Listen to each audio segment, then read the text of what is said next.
Люди порой не замечают, к чему в жизни приводит беззаконие и грех.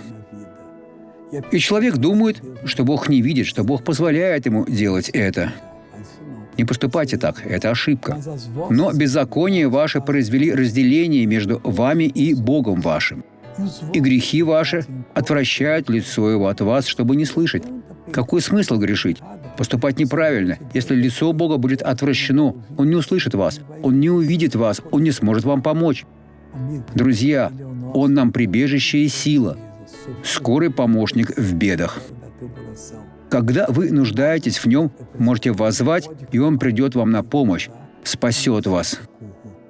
Теперь посмотрим это свидетельство. Как вас зовут, сестра? Антония Кавалеру. В чем была ваша проблема? Артроз обоих коленей уже более 8 лет. Теперь сделайте так. Сделайте.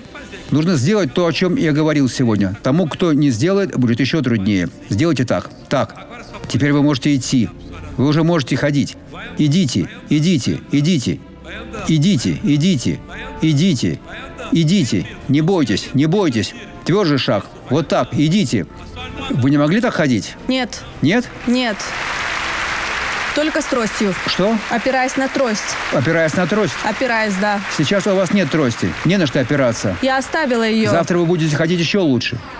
Теперь помолимся. Отец, во имя Иисуса я взываю, я прошу, я запрещаю этому злу и говорю: дух безумия, оставь этого человека во имя Иисуса и никогда больше не возвращайся.